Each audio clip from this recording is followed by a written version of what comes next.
inscreva-se no canal, aperta no like, comenta aí no vídeo e compartilha esse vídeo. Me ajuda a espalhar essa mensagem pelo mundo inteiro para que muito mais gente seja impactada. Este material ainda não existe no Brasil, traduzido em língua portuguesa, nem publicado por editora alguma até o presente momento. Esta é uma tradução pessoal para benefício e edificação do corpo de Cristo. Ajude a espalhar esta mensagem.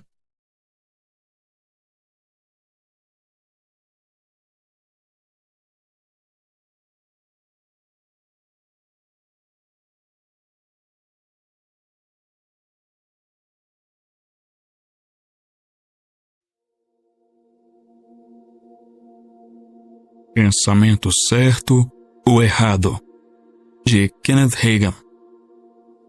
Capítulo 1. Pensar certo ou errado. Mas o que diz? A palavra está perto de ti, na tua boca e no teu coração. Isto é, a palavra da fé que pregamos.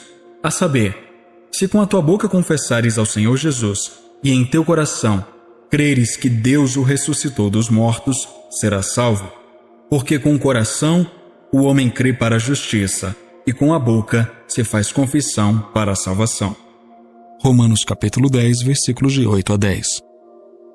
O que nós cremos é o resultado do nosso pensamento.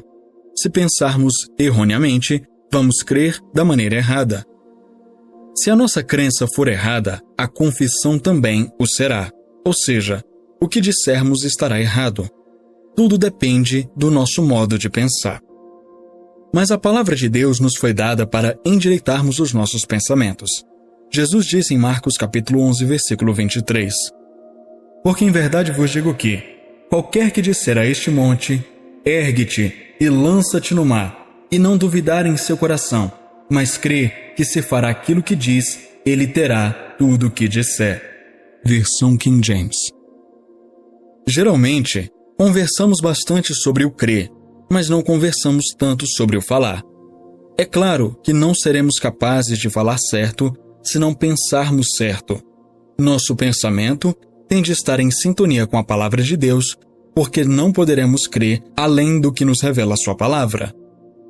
Porque se envolveram no passado em religiões metafísicas ou de ciências da mente, costumam confundir esse ensinamento sobre pensar certo ou errado com aquelas religiões, porque continuam achando que o homem é simplesmente um ser mental e físico.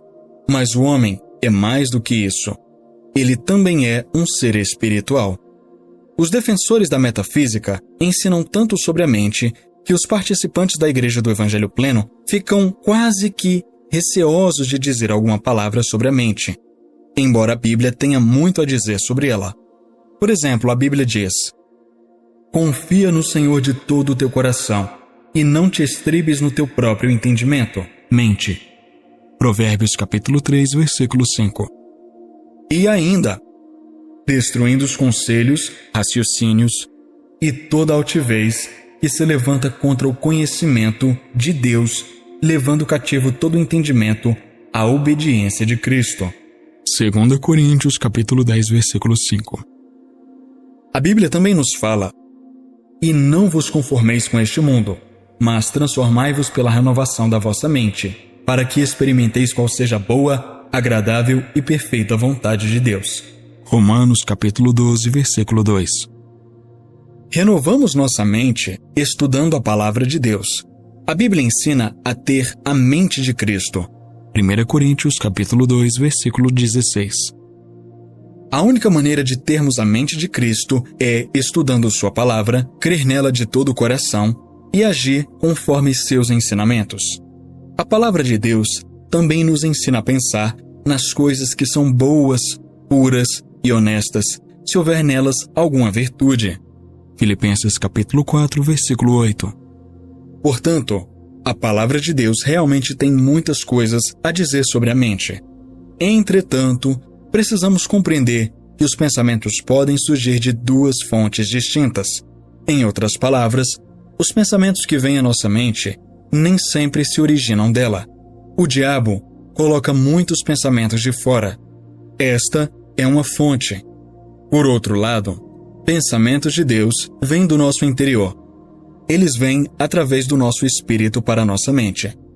Quando você fica em comunhão estreita com o Senhor, por meio da oração, meditação e estudo da sua palavra, aprende a distinguir a origem dos seus pensamentos.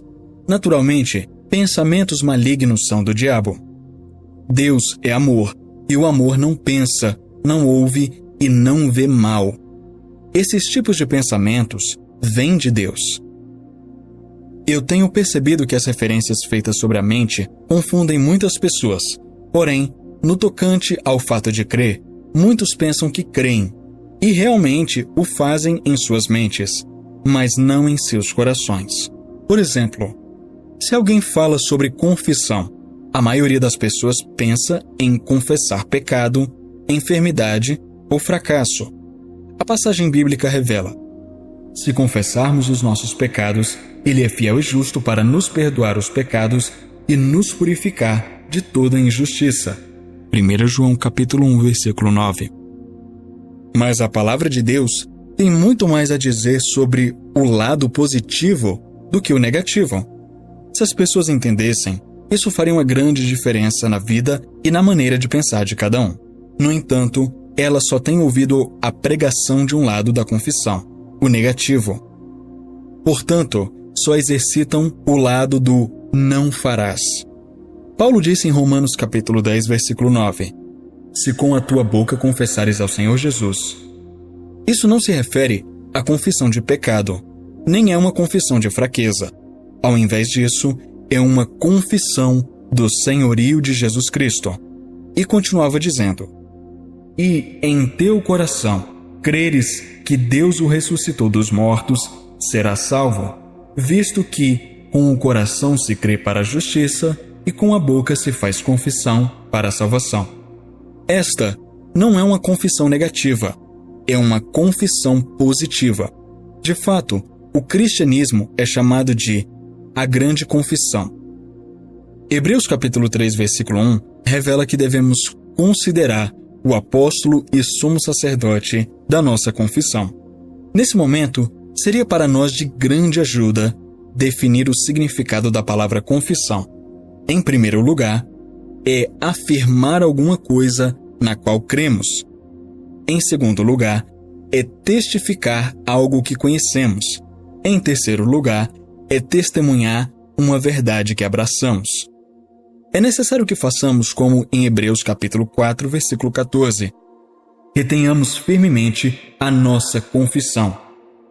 Também é preciso que haja uma confissão contínua da redenção que nos tirou do domínio de Satanás e do seu governo de condenação, medo ou doença. Temos de reter firmemente a nossa confissão, porque ela é a derrota de Satanás.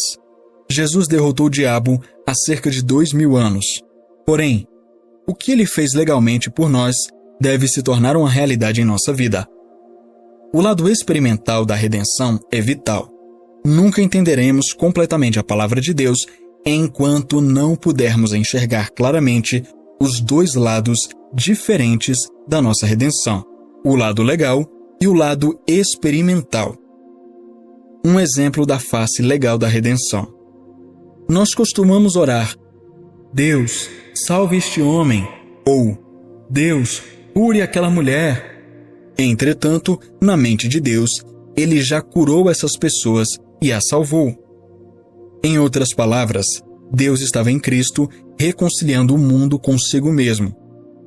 Jesus não tem de morrer novamente para salvar ninguém.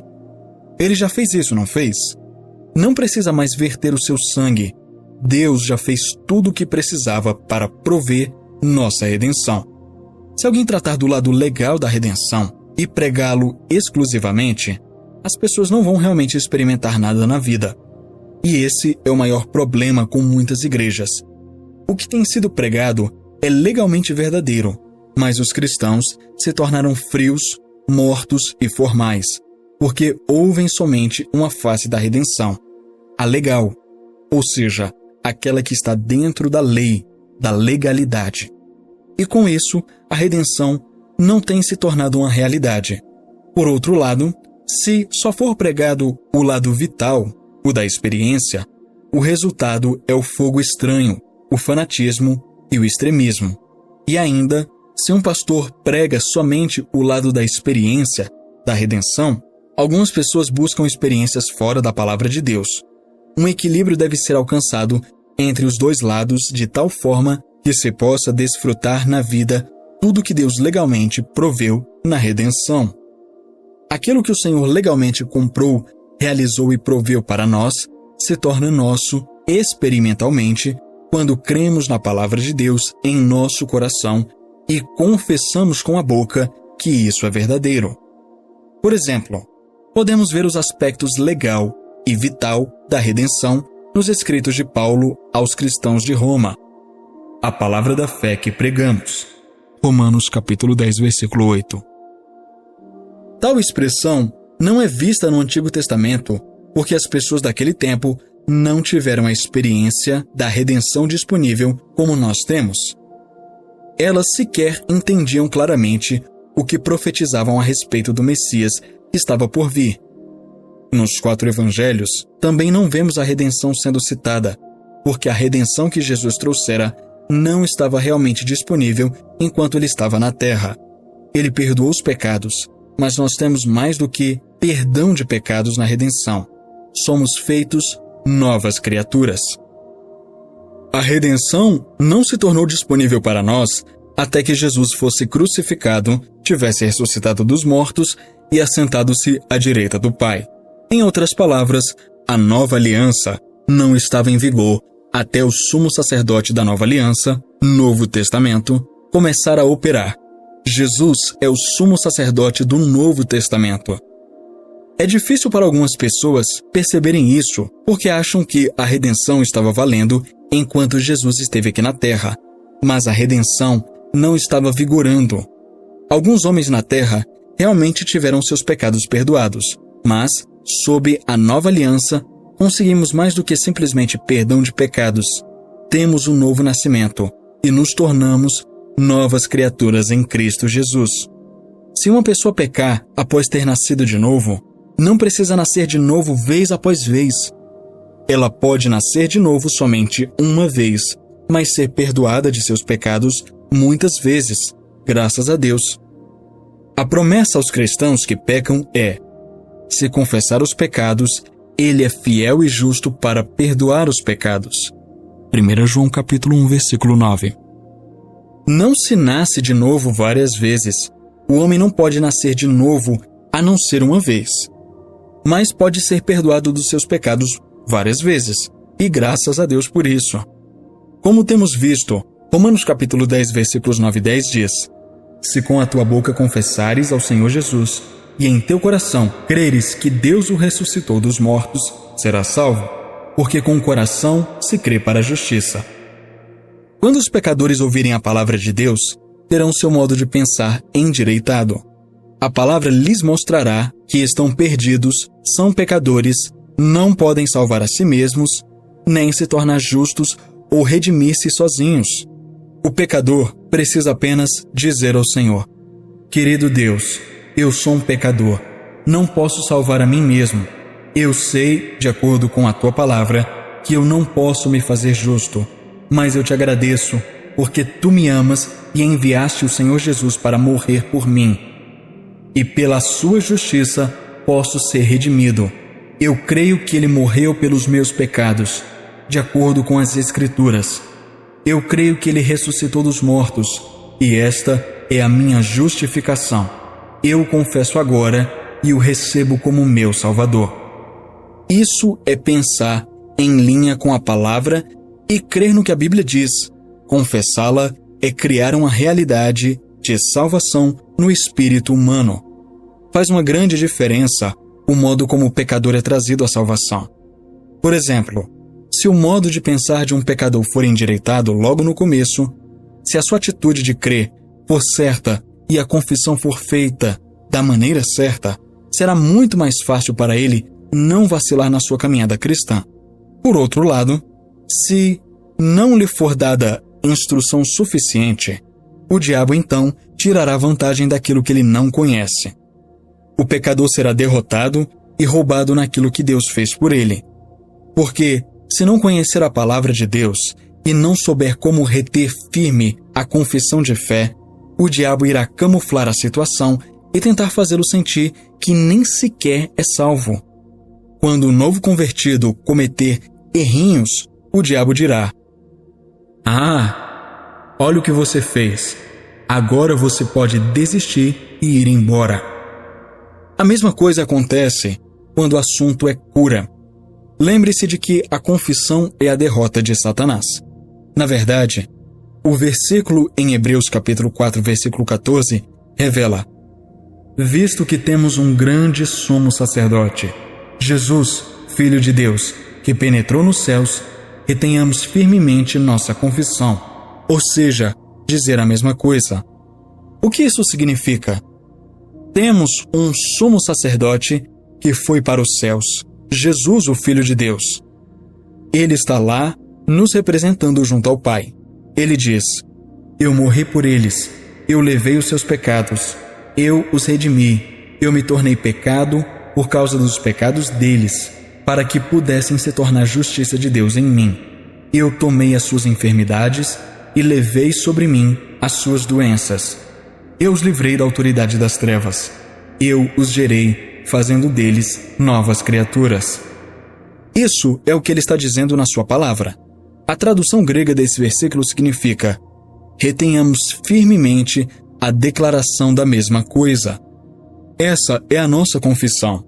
A sua confissão ou aprisionará você ou te libertará. A confissão é o resultado da nossa crença, e ela é o resultado do nosso pensar certo ou errado. Em primeiro lugar, é necessário que saibamos o que a palavra fez por nós em Cristo, creiamos e confessemos isso. É a confissão que cria a realidade. Então, ela se torna real em nossa vida. Em segundo lugar, é imprescindível que saibamos o que Deus fez por nós, por meio da palavra e do Espírito Santo. Em terceiro lugar, é preciso que saibamos o que Jesus Cristo está fazendo por nós agora, no seu ministério atual, à direita de Deus Pai no céu. Em quarto lugar, primordial é que saibamos o que a palavra de Deus fará por nós através de nossos lábios, ou o que Deus pode fazer por meio de nós. Filipenses capítulo 2, versículo 13 diz: "Porque Deus é o que opera em vós tanto querer como efetuar, segundo a sua boa vontade." Deus opera em nós. Ele opera por meio de nós, mas não nos deixa à parte. O Senhor deu à igreja a autoridade e a comissão para ir por todo o mundo e pregar o evangelho a toda criatura. O plano do Senhor é operar por meio de nós. O Espírito Santo é o nosso ajudador. Entretanto, o Espírito Santo não faz a obra por nós. Esse é um outro ponto em que a nossa maneira de pensar tem sido errada. Deixe o Espírito Santo fazer isso, tem sido o clamor de muitos. O Espírito Santo não foi enviado para fazer. A palavra grega é traduzida como consolador. A versão revisada americana de João capítulo 14, versículo 18 diz: "Não vos deixarei desamparados, eu virei até vós, eu enviarei um outro ajudador." A palavra grega paracleto, que é traduzida por consolador, significa aquele chamado para ajudar. Não, Deus não nos enviou o Espírito Santo para que ele fizesse a obra. Ele o enviou para nos ajudar a concretizá-la. Na maior parte do tempo, o Espírito Santo é deixado para concluir tudo. Se o Espírito Santo fizesse tudo, não haveria necessidade de enviar missionários. Nós oramos muitas vezes: "Deus, convence este amigo dos seus pecados. Traz a convicção real para ele." Mas a convicção nunca virá sobre ele, a menos que alguém lhe dê a palavra de Deus. Sem ouvi-la, não será convencido. Paulo disse em Romanos 10, versículos 13 e 14: "Porque todo que invocar o nome do Senhor será salvo. Como, pois, invocarão aquele em quem não creram? E como crerão naquele de quem não ouviram? E como ouvirão, se não há quem pregue?" A Bíblia diz que Deus ordenou que os homens fossem salvos através da pregação da palavra. Nós certamente cremos em sinais e maravilhas, Mas sinais e maravilhas não salvam ninguém. Simplesmente atraem a atenção das pessoas. Uma vez que eles acontecem, as pessoas podem saber como serem salvas. Se a nossa maneira de pensar não estiver certa, de acordo com essas diretrizes, a nossa crença estará errada. Então, o nosso falar estará errado e seremos confundidos e derrotados. Precisamos compreender o que a palavra de Deus pode fazer por intermédio dos nossos lábios. Porque, como temos visto, o Espírito Santo foi enviado para nos ajudar. Na maior parte do tempo, simplesmente queremos ser abençoados na igreja. Por isso, oramos: Senhor, traz as pessoas. Ou, Senhor, vai lá fora e salva as pessoas. Na verdade, essa é nossa responsabilidade. Temos o Espírito Santo para nos ajudar a fazer com que as pessoas venham à igreja, a conseguir com que sejam salvas e a realizar a obra de Deus. A menos que estejamos com vontade de fazer a obra, estaremos desperdiçando o nosso tempo com longos períodos de oração para que o Espírito Santo faça a obra por nós. Em Dallas, uma mulher me pediu para orar por ela. Ela havia jejuado e orado por 3 dias e 3 noites, buscando a vontade de Deus para a sua vida. Eu lhe perguntei o que ela descobriu. Disse que Deus queria que ela visitasse as pessoas, distribuísse folhetos e fizesse o trabalho pessoal. Eu lhe disse que poderia ter poupado os seus 3 dias de jejum se ela tivesse me perguntado antes. Porque isso é o que a palavra de Deus ensina, e é o que Deus espera de todos os seus filhos. Certa vez, sugeri a um grupo de pessoas numa igreja que cada uma preparasse uma lição da Bíblia sozinho. Então, se elas fossem alguma vez chamadas para falar em alguma assembleia, teriam mais material do que seriam capazes de usar e poderiam realmente ajudar a abençoar o grupo. Propus que os crentes lessem o Novo Testamento e, particularmente, as epístolas, porque elas estão cheias de expressões tais como em Cristo, nele e em quem. A expressão é usada ou inferida aproximadamente 134 vezes no Novo Testamento. Em todas as ocorrências, está falando sobre o indivíduo, sobre o que ele tem ou o que ele pode ter em Cristo. Não é só o que você sabe pessoalmente sobre o Senhor Jesus Cristo que conta, mas é o que a palavra de Deus diz que você é em Cristo. Muitas vezes, os cristãos vêm até mim e dizem: Irmão Reagan, eu li tal e tal coisa na Bíblia e sei que o que ela diz é verdade com relação aos cristãos. Sei que somos salvos e plenos do Espírito Santo, mas as promessas não nos parecem reais. Então, eu lhes pergunto: vocês alguma vez agiram como se fossem reais? Já contaram para alguém que é assim? Já confessaram que é assim? Elas respondem: ah, não. Eu queria esperar e ter certeza primeiro. Levanto a seguinte questão: por quê? Vocês acham que a Bíblia mentiu? A Bíblia diz que é assim. A Bíblia é uma mentira? Dessa vez, elas respondem: ah, não. Mas queremos que isso se transforme em realidade dentro de nós primeiro, então falaremos.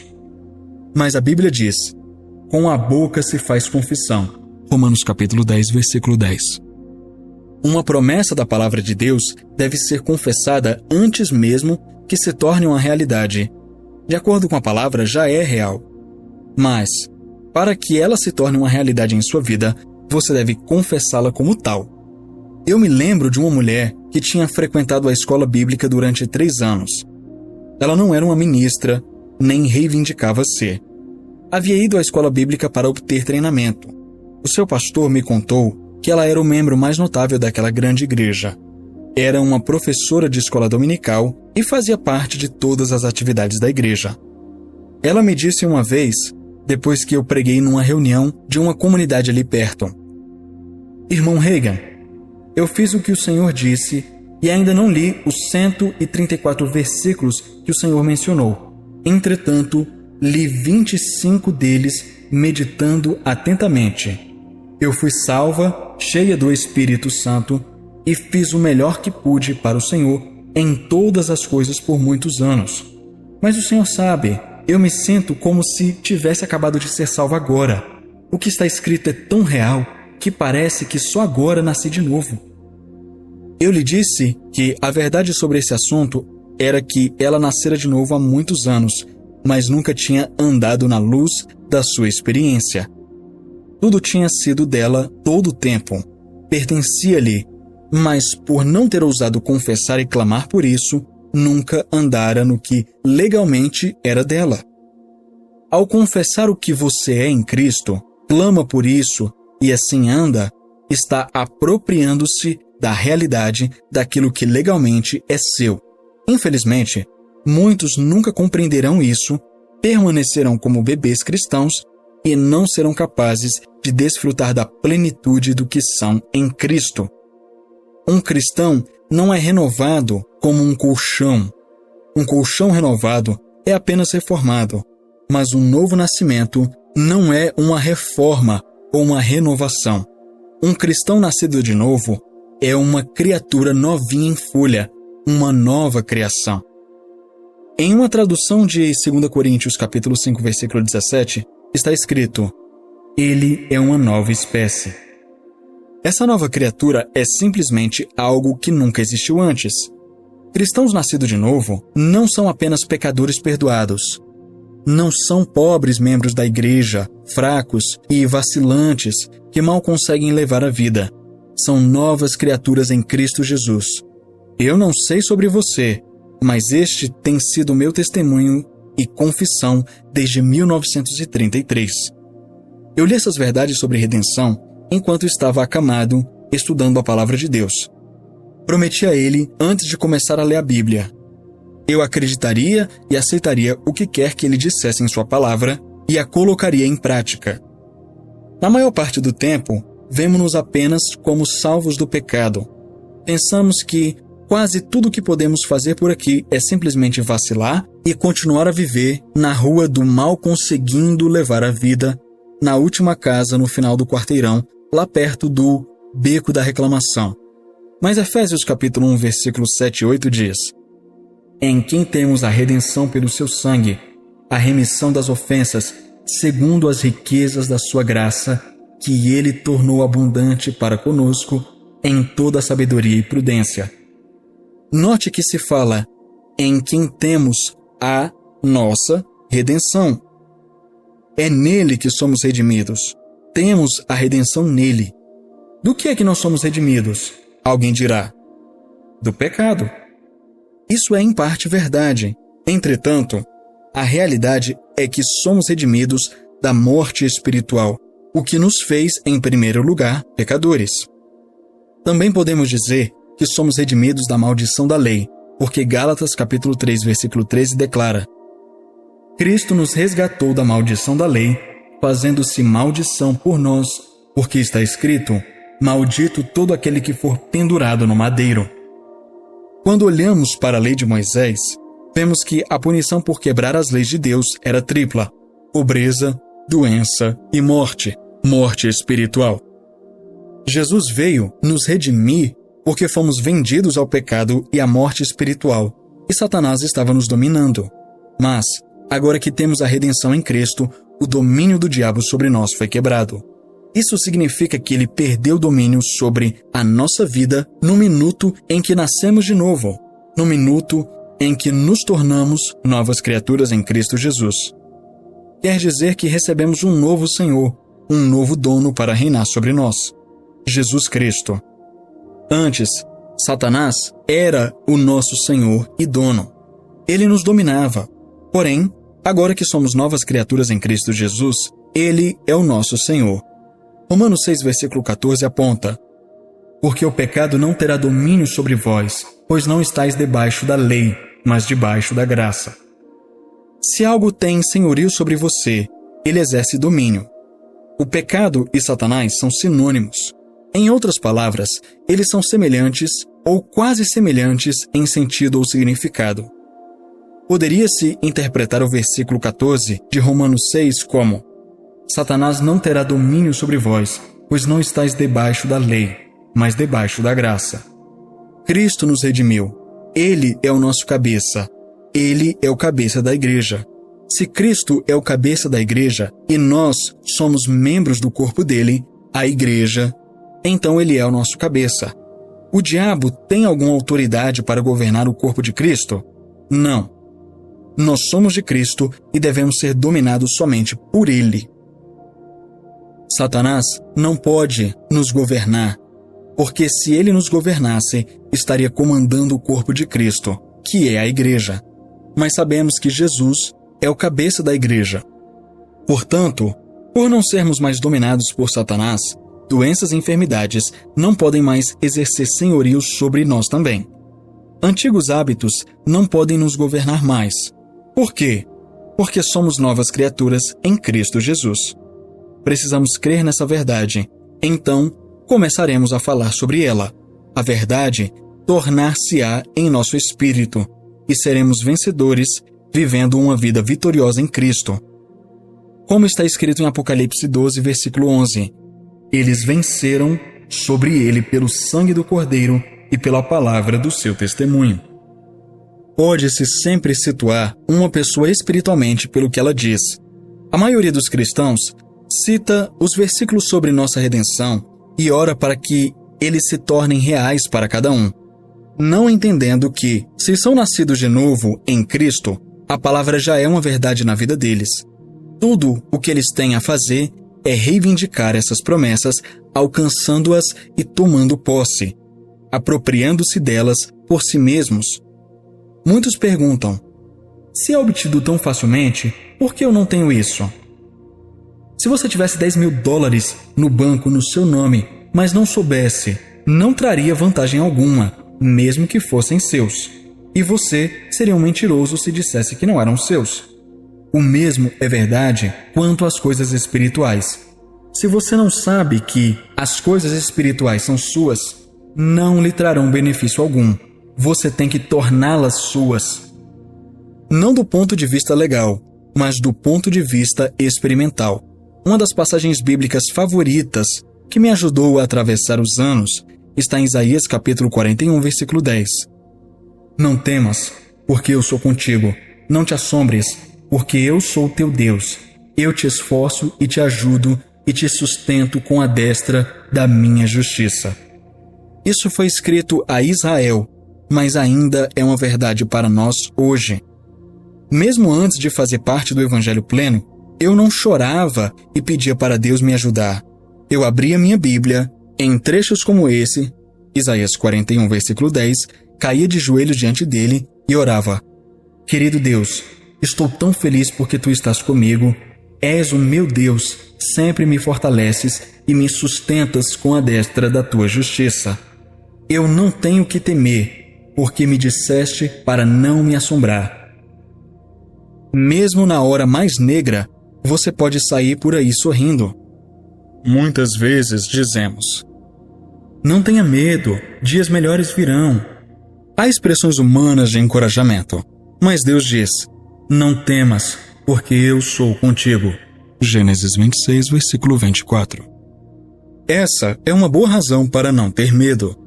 Deus nos oferece saúde e libertação divinas. Pode alguém com quem ele está ainda sentir medo? Não. Se souber quem é Deus, não temerá. Quando alguns cristãos sentem que estão sob uma nuvem de escuridão, clamam, "Oh Deus, nos ajude!" Deus realmente nos ajuda, porque Ele é um Deus misericordioso e desce até o nosso nível. Mas é muito melhor subir até o nível dele para alcançarmos as nossas bênçãos. Podemos alimentar nossa nuvem escura com pensamentos errados, confissões erradas e crença errada. Ou podemos tirar a nuvem escura com pensamentos certos, confissão certa e crença certa, baseada na palavra de Deus. Devemos nos tornar pessoas com mentes orientadas por Deus. E a única maneira de sermos assim é pensar os pensamentos de Deus, segundo Ele. Em outras palavras, pense no que o Senhor diz na sua palavra e confesse que é verdade. Capítulo 2. Crer certo ou errado.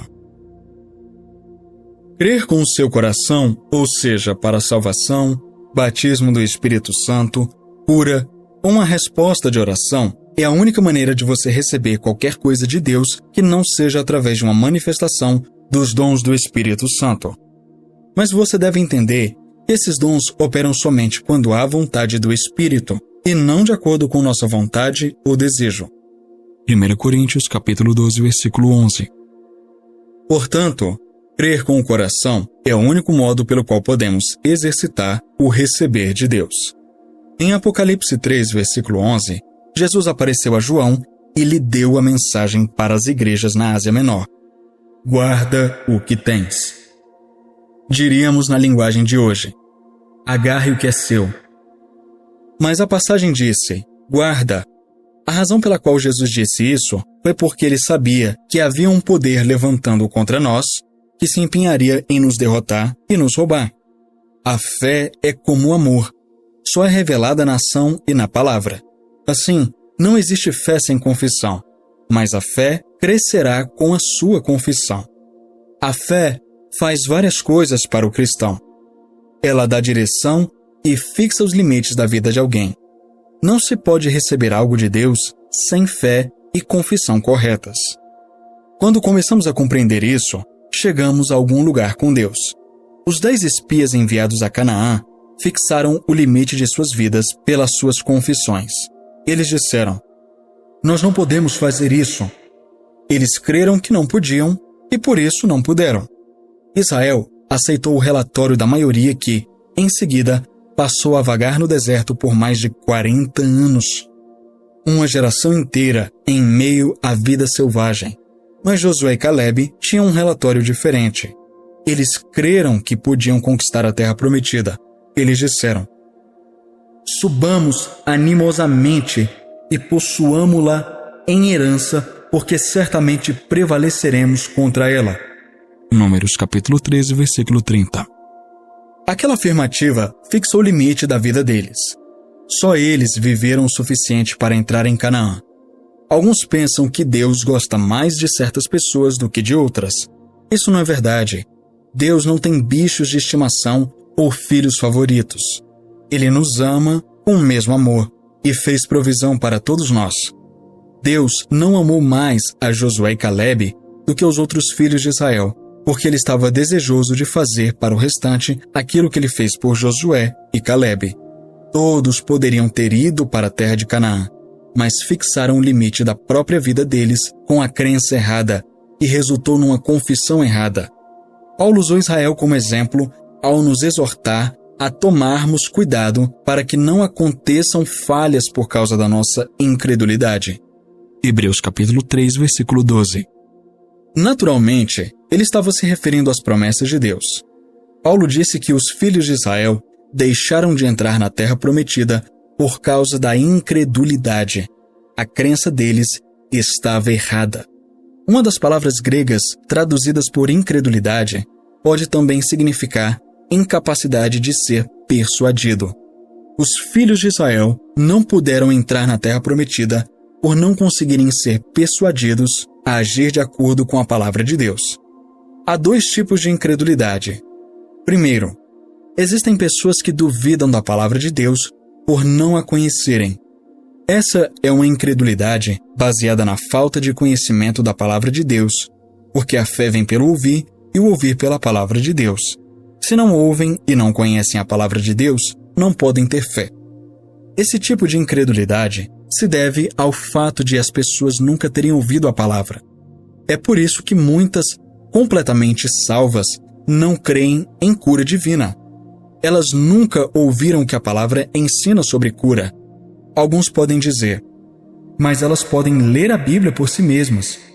Sim, elas podem, mas são como você e eu já fomos um dia, ensinados de um modo diferente. Estive associado a um grupo que não acreditava em cura. Desde a infância, fui ensinado que várias coisas, dentre elas a cura, não eram para nós hoje. Quando li o assunto, não ficou registrado no meu espírito, pois minha mente estava fechada para a cura divina, milagres e manifestações dessa natureza. Por isso é que se deve ter a mente aberta para a palavra de Deus. A cura para a incredulidade é estudar a palavra de Deus. Se você mesmo estudá-la, obterá conhecimento daquilo que é seu nele. Segundo, um outro tipo é falhar em ser persuadido. Os filhos de Israel sabiam que tinham de conquistar a terra prometida, porque Deus lhes dissera que Ele lhes havia dado ela. Mas eles não conseguiram ser persuadidos a agir de acordo com a sua palavra. Há muitos crentes que são informados sobre a palavra de Deus, mas não conseguem ser persuadidos a agir de acordo com ela.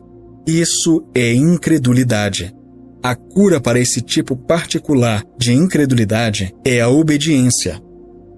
Você já percebeu que a maioria dos cristãos são sinceros, determinados e honestos? Contudo, são fracos. Pode parecer uma contradição, mas não é. A razão dos cristãos serem fracos é que nunca ousaram confessar o que eles são em Cristo. Você pode saber quem você é em Cristo e o que você tem em Cristo. Os filhos de Israel sabiam o que Deus dissera que pertencia a eles. Eu vou lhes dar a terra. Tudo mais que Deus tinha falado aconteceu. Eles viram a fidelidade do Senhor em todas as outras coisas que Ele lhes havia prometido, mas não conseguiram ser persuadidos a agir na sua palavra no assunto de tomar posse da terra. Similarmente, a maioria dos cristãos hoje não está andando na luz do que realmente possuem no tocante à palavra de Deus. A maior parte deles está orando: Senhor, dá-me isso, ou faça aquilo por mim. Mas Deus não vai fazer nada por eles, a menos que comecem a agir de acordo com o que sabem. Quando agirem sobre a palavra, obterão a resposta. Quando eu estava extremamente adoentado e acamado durante minha adolescência, minha família pensou que eu ia perder a cabeça porque eu lia muito a Bíblia. Até fizeram um dos meus médicos, Dr. Robinson, dizer-me que eu não deveria ler tanto, pois ficaria louco. Como ajudaria se as pessoas pudessem perder as suas mentes naturais e ganhar mentes espirituais? Mas eu sabia que estava conseguindo a minha saúde e minha força por meio do estudo da Palavra de Deus. Por isso, simplesmente continuei a ler e a estudar. Percebi que a Bíblia contém tanto o Antigo como o Novo Testamento, e vi que o Novo Testamento dava instruções à igreja. Por esse motivo, passei a maior parte do meu tempo lendo o Novo Testamento, especialmente as epístolas. Extraio a maioria das minhas pregações das epístolas, pois elas me dizem quem eu sou e o que eu tenho em Cristo. Essa é a minha confissão, que gosto de manter, pois é vitoriosa e derrota o diabo sempre. Muitos pastores, evangelistas e membros leigos passam o tempo em algum outro lugar, e isso transparece no decorrer do tempo, porque eles nunca têm um sinal de vitória na vida. Conheci um ministro que nunca pregou sobre nada, a não ser profecia. Ele estava sempre pregando sobre o lado negro dela. Por fim, o seu povo ficou cansado de ouvi-lo sobre isso o tempo todo e passou a frequentar outro lugar. Esse pastor sofreu muito fisicamente antes de morrer. A profecia pode ser pregada de forma a se tornar uma bênção, mas pode ser pregada de maneira a se constituir uma maldição. É o mesmo quando se prega sobre os demônios. Uma pessoa pode demonstrar a autoridade que os cristãos têm sobre eles, e tanto ela quanto o povo será abençoado. Por outro lado, o povo pode ficar terrivelmente assustado, ouvindo pregações errôneas sobre demônios. Louvado seja Deus, pois os cristãos não têm de temer diante deles, nem se apavorar. Se vivermos nas epístolas, viveremos em vitória. Paulo listou um número de coisas que iremos enfrentar na nossa caminhada cristã, mas resumiu-as dizendo: em todas essas coisas somos mais que vencedores por aquele que nos amou.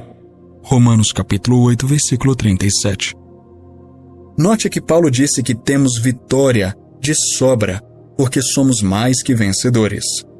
Quando falo sobre a mente, isso assusta algumas congregações.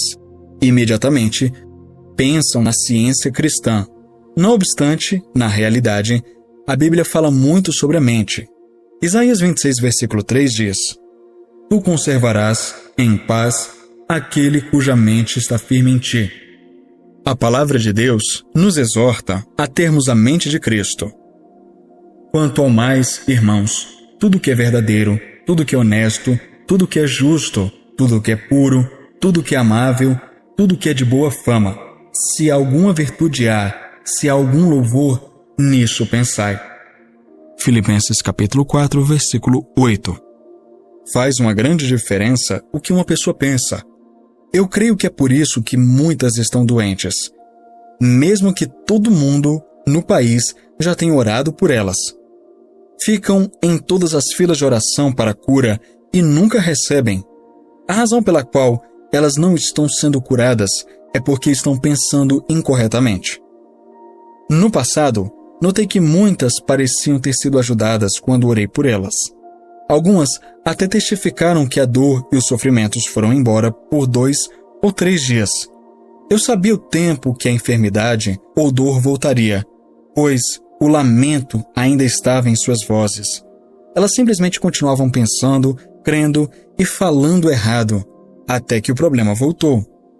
É muito mais fácil seguir o que o homem pensa sobre as coisas do que seguir o que Deus diz sobre a situação. Algumas vezes, a coisa mais difícil do mundo é conseguir que a mente de alguém desista do que o homem fala e siga o pensamento de Deus. Precisamos meditar e pensar na palavra de Deus, bem como crer nela com o coração.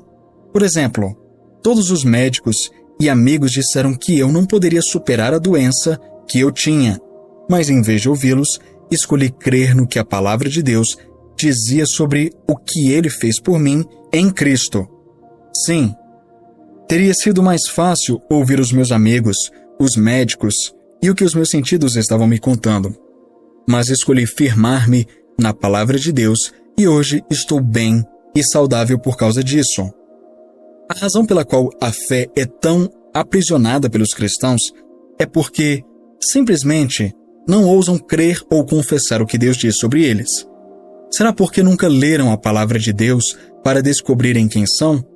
Será porque ficaram parados na história passada da Bíblia, a antiga aliança, e nunca compreenderam que nós temos uma nova aliança e somos novas criaturas em Cristo, que Ele nos ama e deseja que nós tenhamos o melhor de tudo?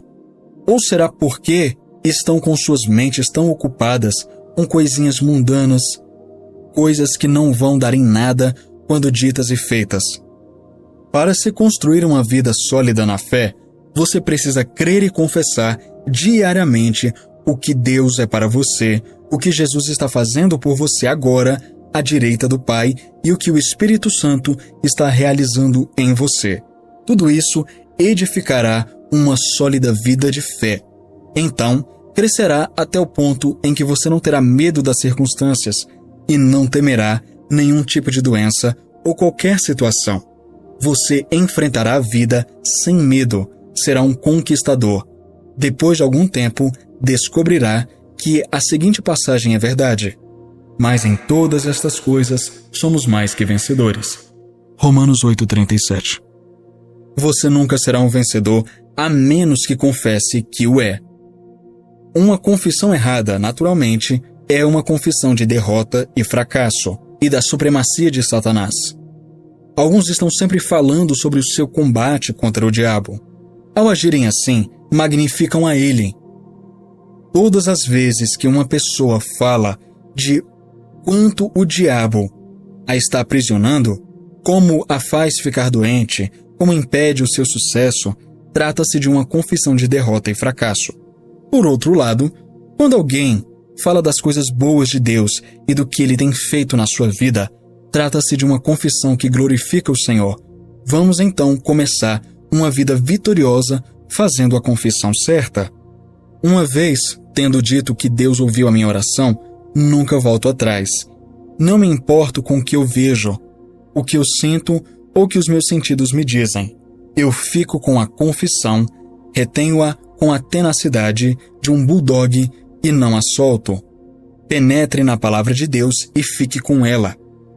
Faça o que Jesus disse, retenha firmemente a sua confissão e lute o bom combate da fé. Não deixe o diabo te manobrar para te tirar da sua posição firme. Tenho permanecido com a mesma atitude por dias, semanas e até meses. Não recuei nenhum centímetro. Fiquei na minha posição, porque sei que Deus tem ouvido a minha oração e porque eu tenho a resposta da coisa pela qual eu orei. Só uns poucos compreendem que o tipo de confissão que nos aprisiona é o errado e o tipo certo nos liberta. Não é só nossa maneira de pensar, mas são as palavras que falamos que constroem o poder ou a fraqueza dentro de nós. As palavras nos traem, nos mantêm cativos ou nos libertam.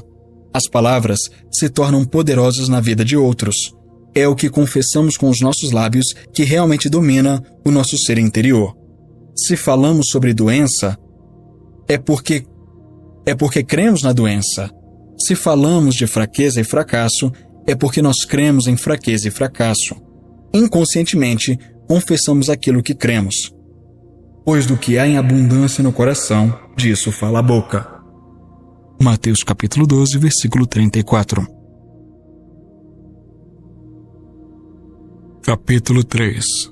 Confessar certo ou errado. Visto que temos um grande sumo sacerdote, Jesus, Filho de Deus, que penetrou nos céus, retenhamos firmemente a nossa confissão. Hebreus capítulo 4, versículo 14. É fácil dizer, eu creio nisso, sim, está no meu coração, e fazer uma confissão positiva. Entretanto, a primeira má notícia que ouvimos, dizemos algo contrário negativo. Devemos sempre utilizar a palavra da fé. É surpreendente a fé que os cristãos têm nas coisas erradas. Se eles pegassem a mesma fé e crescem nas coisas certas, eles se tornariam bem-sucedidos. Realmente, não precisamos de mais fé do que a que já temos para sermos bem-sucedidos. Quando as pessoas admitem as suas faltas, constroem um senso de insuficiência nelas mesmas, e essas deficiências ganham ascendência na vida delas. Mas Jesus é o nosso Senhor. E se nos retivermos firmemente essa confissão, Ele então ganhará ascendência em nossa vida e nos guiará ao sucesso. Nunca devemos nos levantar acima das nossas confissões. As confissões feitas pelos cristãos de todo o coração e por meio da fé derrotarão completamente o diabo em todos os combates. Porém, se eles não crerem no coração, nas confissões que seus lábios estão fazendo, elas não funcionarão. E se confessam as habilidades de Satanás em impedir ou inibir seu sucesso, Satanás exercerá domínio sobre eles. Mas Colossenses capítulo 2, versículo 15 diz: E, despojando os principados e potestades, os expôs publicamente e deles triunfou em si mesmo. Se Cristo derrotou o diabo por nós, então por que o diabo faz tantas coisas contra nós? Por que ele domina as pessoas? Porque as pessoas deixam. Muitos pensam que Deus é responsável por todas as coisas que acontecem com eles, quando na verdade Ele não é responsável por nenhuma delas. As pessoas acham que cabe a Deus fazer alguma coisa sobre os seus problemas, porém, compete ao indivíduo fazer algo. Por quê? Porque depois da ascensão de Cristo, a obra que Ele fez em levar adiante o grande plano da redenção foi entregue à Igreja, e cabe aos cristãos possuir a terra. No princípio, Deus criou os céus e a terra, e depois que Ele fez tudo, entregou a Adão. Disse a Adão que estava lhe dando domínio sobre toda a obra de suas mãos. Adão podia fazer o que quisesse com a criação. Infelizmente, Adão cometeu alta traição e vendeu seu domínio ao diabo. Ao longo dos anos, a humanidade tem sido modificada por esse ato. As pessoas se perguntam: Deus sabia o que ia acontecer? Por que Deus deixou o diabo pegar o controle do mundo? Muitas delas dizem tais coisas porque não conhecem a Bíblia. As Escrituras dizem claramente que Deus criou os céus e a terra, Gênesis 1, versículo 1, e deu domínio de todas as obras de suas mãos à humanidade, Gênesis capítulo 1, versículo 28 e Salmos capítulo 8, versículo 6. Depois de nos dar o domínio sobre todas as coisas, não era mais o responsável. O homem passou a ser, então, o responsável. Você já percebeu que cada um dos autores do Novo Testamento nos disse para fazer algo com o diabo?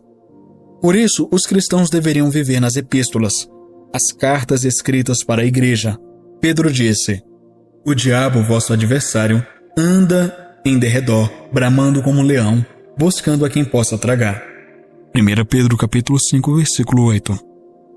Eu tenho ouvido crentes dizerem coisas como: o diabo está atrás de mim, ore por mim, para ele não me alcançar. Orações como essas não fazem bem algum. Você também poderia dizer: brilha, brilha, estrelinha. Mas Pedro não parou no aviso de que o diabo anda em derredor, bramando como leão, buscando a quem possa tragar. No versículo seguinte, o verso 9, continuou dizendo para fazermos algo sobre isso: ao qual resisti firmes na fé. Somos nós que devemos fazer algo com o diabo. Devemos dizer a ele: a palavra diz que Jesus derrotou você. Você é um inimigo derrotado, diabo. O Novo Testamento, a nova aliança que Deus estabeleceu com o homem pelo sangue de Jesus Cristo, diz que você não tem autoridade sobre mim, pois Jesus se tornou a garantia de um melhor testamento, aliança. Essa aliança revela que você não tem autoridade sobre mim, Satanás, mas sim que eu tenho autoridade sobre você. Satanás, deixe-me em paz, porque você está derrotado. Isso é fazer a confissão certa, que derrotará o diabo. Quando fazemos uma confissão errada, permitimos que Satanás tenha domínio sobre nós. Tiago disse: resisti ao diabo, e ele fugirá de vós. Tiago capítulo 4, versículo 7. Ele estava escrevendo aos cristãos. Note que ele não disse que devíamos orar a Deus para que ele resistisse ao diabo e fizesse com que fugisse de nós. Ele não disse para telefonar para o pastor e fazê-lo orar para que o diabo fosse embora. Não. A menos que você resista ao diabo, ele não fugirá de você. Eu posso resistir a ele, e então fugirá de mim. Mas não posso resistir a ele por você. Posso orar por pessoas pela fé, mas se elas mantiverem a confissão errada, não trará bem algum. As confissões erradas anularão o efeito de minhas orações. 1 Pedro capítulo 5, versículo 8 e Tiago capítulo 4, versículo 7. Na verdade, alguns conhecem tão pouco sobre a palavra de Deus que creem que eu posso simplesmente fazer por eles uma oração de fé, crendo eles ou não, e que ainda conseguirão a resposta. Isso é tolice da parte dessas pessoas e contrário à palavra de Deus.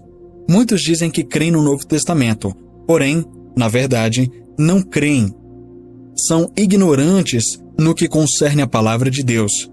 Perguntam: se o Senhor cura os doentes como Jesus fazia, então por que não cura todo mundo? Um homem que diz que Jesus curou a todos os doentes é um mentiroso, porque a palavra de Deus mostra claramente que Jesus não curou a todos os doentes. A incredulidade das pessoas impediu que Cristo fizesse muitas obras maravilhosas. Por exemplo, em Marcos 6, versículos 5 e 6, lemos sobre Nazaré, e não podia fazer ali obras maravilhosas. Somente curou alguns poucos enfermos, impondo-lhes as mãos, e estava admirado da incredulidade deles, e percorreu as aldeias vizinhas, ensinando. Jesus não podia fazer obras maravilhosas em Nazaré.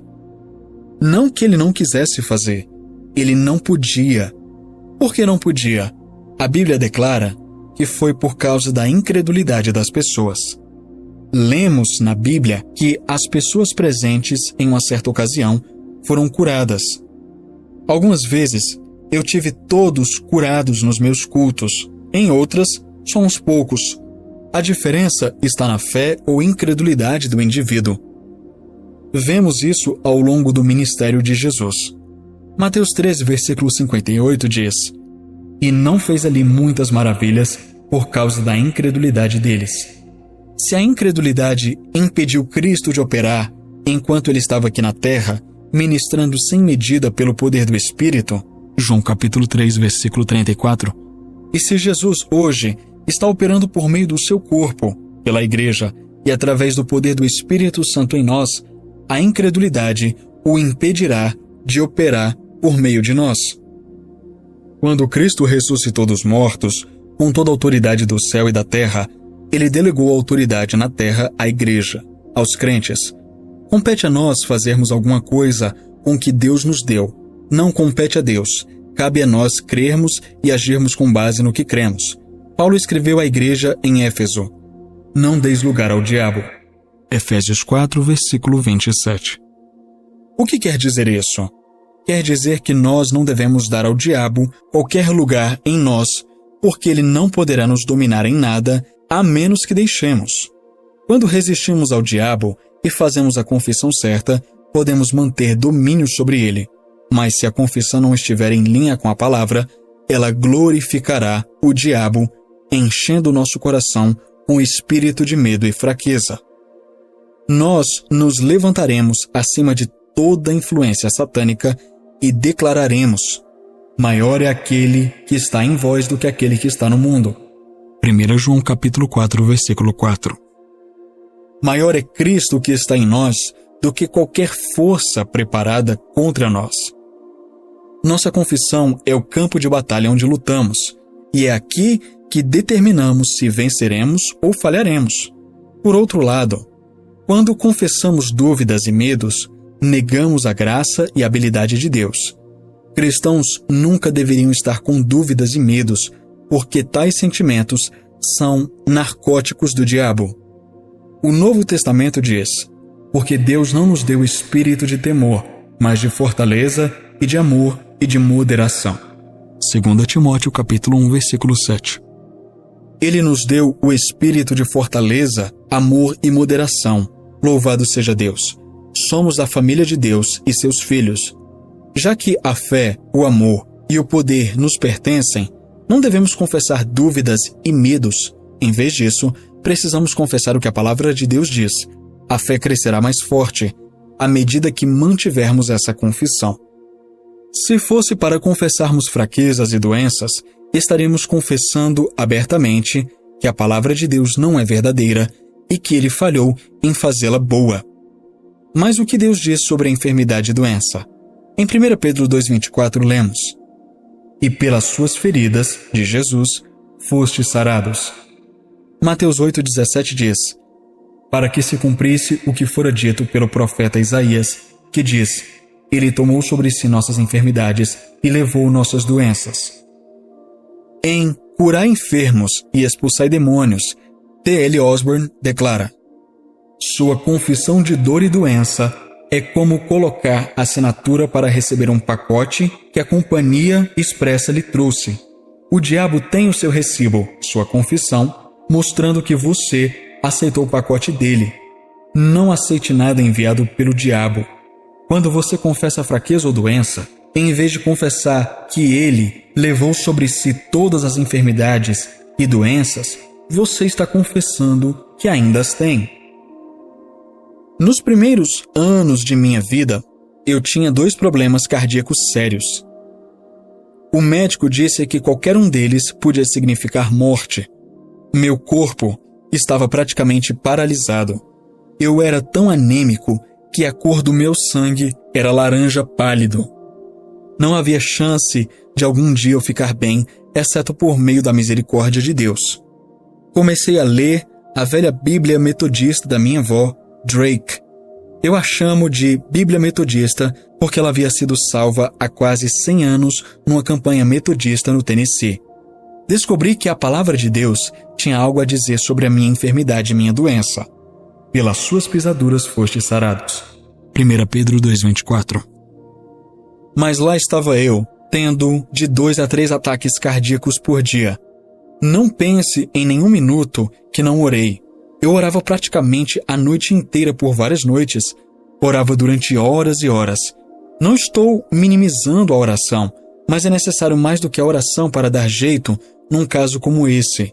Requer a oração de quem crê. O problema com muitos cristãos é que fazem uma grande quantidade de oração sem crer, sem agir no que creem, e isso não resulta em nada. Não existe lugar na Bíblia em que Jesus ou outro qualquer dissesse que só a oração já realizaria a tarefa. Mas Jesus realmente disse: orando, crede que o recebeis e tê-lo-eis. Marcos 11:24. E tudo que pedirdes em oração, crendo, recebereis. Mateus capítulo 21, versículo 22. Os cristãos dirão: vou lhe dizer, eu realmente creio na oração. Isso não significa coisa alguma. Você pode ir ao Tibete e lá achar uma religião que é mais antiga que o cristianismo. cujos adeptos também acreditam em oração. As pessoas oram constantemente. O monge faz sempre uma roda de oração. Novamente, quero enfatizar que não estou dizendo que devemos parar de orar. Estou simplesmente dizendo que a oração não é tudo que existe. Se você crê no que a palavra diz, precisa agir sobre ela quando ora. Ore, esqueça e comece a se comportar como se a resposta tivesse vindo no minuto em que você orou. Isso requer mais do que oração. Requer crer na palavra e agir sobre ela. Aquém de toda ajuda humana, eu era um adolescente acamado. Deus sabe das horas que passei em oração. Contudo, não tinha feito nenhum progresso em receber minha cura. Decidi que tinha de haver algo de errado em algum lugar e sabia que não era da parte de Deus. Eu é que precisava mudar, porque Deus nunca muda. Perguntei: Senhor, o que está errado? Tem alguma coisa errada em algum lugar. Eu não estou fazendo contato com o Senhor. Não estou recebendo o que peço em oração. Deus me mostrou o problema pelo seu Espírito por meio da palavra. Eu tinha de crer que estava curado. Na realidade, a minha mente natural se rebelava contra aquilo. Gritava contra aquilo. Uma pessoa pode fazer muito barulho com a sua mente, quanto pode com suas mãos e pés. Embora minha mente continuasse dizendo: você é louco, você é louco. Eu dizia: não, eu vejo exatamente. Aqui está o motivo pelo qual não recebi a minha cura. Ainda estou confessando que tenho um problema no coração. Ainda confesso que estou paralisado. Eu posso sentir como o meu coração age. Por isso, ainda estou confessando que estou doente. Mas Deus diz que estou curado. A palavra de Deus fala que Ele fez algo com a enfermidade. Estou agarrado nessa doença por confessá-la. E, enquanto me agarrar a ela, vou tê-la. Tenho de soltá-la. Preciso começar a confessar a verdade daquilo que Ele diz. Tenho aceitado o que os meus sentidos me dizem, em vez do testemunho de Sua palavra. O que necessito fazer é aceitar a palavra de Deus em vez dos meus sensos, porque ela diz que estou curado. Continuei a lutar contra o diabo dessa maneira. Amigos, não pensem que não haverá luta quando se faz uma confissão certa. Não pensem que existirá somente um tranquilo mar de rosas. Não. Deus não disse que você teria. Ele disse que teríamos de combater o bom combate da fé. 1 Timóteo capítulo 6, versículo 12. E resistir ao diabo até que ele fugisse de nós. Tiago 4, versículo 7. Ele disse também para retermos firmemente o que temos. Apocalipse 3, versículo 11. E resistirmos ao diabo firmes na fé. 1 Pedro capítulo 5, versículo 9. Todos esses termos denotam que, da nossa parte, esforços exaustivos precisam ser empenhados. Porque não temos que lutar contra carne e sangue, mas sim contra principados, contra as potestades, contra os príncipes das trevas deste século, contra as hostes espirituais da maldade nos lugares celestiais. Efésios capítulo 6, versículo 12. Lutar denota esforço exaustivo e empenhado. No entanto, não se trata de um esforço físico extenuante, como lutar com um homem. É lutar contra forças espirituais no reino espiritual. É uma luta espiritual. Esses versículos que acabamos de ler se referem ao fato de que devemos lutar, batalhar, resistir ou empenhar esforço contra poderes malignos no mundo espiritual. Portanto, você deve manter firmemente a sua confissão. Retenha-a firmemente. Não a retenha frouxamente ou pela metade, mas firmemente. Retenha com firmeza a sua confissão, como eu retive a minha. Eu disse: não, diabo, a Bíblia diz que estou curado. É exatamente isso que você tem de fazer para conseguir o que precisa de Deus. Eu parei de reter a confissão dos meus sentidos e retive o que a palavra de Deus disse. Isso foi o que me fez vencer e fará você vencer. Vamos nos acostumar a agir na palavra. Ela te curará se você colocá-la em prática. A palavra de Deus diz: Ele enviou sua palavra e os curou. Salmo 107, versículo 20. Provérbios 4, versículos 20 e 22 diz: Filho meu, atenta para as minhas palavras. As minhas razões inclinam o teu ouvido. Não as deixes apartar-se dos teus olhos. Guarda-as no meio do teu coração, porque são vida para os que as acham e saúde para o seu corpo. Suponha que você tenha ido a um médico e este lhe tenha dado uma receita. Você a aviou e colocou o remédio no armário de sua casa. Ficou sentado, então, olhando para ele sem tomá-lo. Certamente, a medicação não te ajudou e você não poderia esperar que o fizesse. Você teria de agir de acordo com a ordem do médico e tomar o remédio. E não é só isso. Para funcionar corretamente, teria de tomá-lo de acordo com a bula. Embeba-se com a palavra de Deus até que esteja tão consciente da palavra que pense nela continuamente. Enquanto outros estão conversando sobre algo mais, você deve falar sobre o que a palavra diz. Por exemplo, a palavra diz que Deus suprirá todas as suas necessidades e que te curou. A sua confissão correta se tornará realidade. Dessa forma, você receberá tudo o que precisa de Deus. Haja na palavra de Deus hoje. A oração do pecador para receber Jesus como Salvador. Divino Pai, eu vou a Ti em nome de Jesus. A Tua palavra diz: o que vem a mim de maneira nenhuma o lançarei fora. Desse modo, eu sei que o Senhor não me lançará fora, mas me aceitará. E eu te agradeço por isso. Em Tua palavra diz: porque todo aquele que invocar o nome do Senhor será salvo. E eu estou chamando pelo Teu nome e sei que Tu me salvaste agora. O Senhor também disse: se com a tua boca confessares ao Senhor Jesus e em teu coração creres que Deus o ressuscitou dos mortos, serás salvo. Porque com o coração se crê para a justiça, e com a boca se faz confissão para a salvação. Eu creio em meu coração que Jesus Cristo é o Filho de Deus. Eu creio que Ele se ergueu da morte para minha justificação. Eu o confesso como meu Senhor, porque Sua palavra diz: aquele que não conheceu pecado, o fez pecado por nós, para que nele fôssemos feitos justiça de Deus. Eu creio no meu coração. Agora me tornei justiça de Deus em Cristo. E eu estou salvo. Obrigado, Senhor. Chegamos ao final de mais um livro do irmão Kenneth Hagin. Um livro abençoadíssimo. Você descobriu o poder de pensar certo e também o poder de pensar errado, porque quando você pensa errado, isso afeta a sua vida e prejudica ela muito. Então, diante disso, se esse livro abençoa a sua vida, deixa o seu like, compartilha também, compartilha com a família, compartilha com seus amigos, com seus irmãos na fé.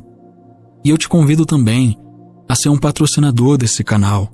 Sim, a contribuir financeiramente, porque através das suas ofertas eu posso trazer muitos mais livros. Esse livro é um livro antigo e já traduzido, claro, mas os livros do irmão Kenneth Hagin são tão bons que eu decidi trazer aqui no canal também. E se você chegou até aqui, para provar que você chegou, escreva no comentário abaixo: eu penso certo, confesso certo e creio certo. Eu penso certo, confesso certo e creio certo. Amém? Fica com Deus, fica na paz e até a próxima.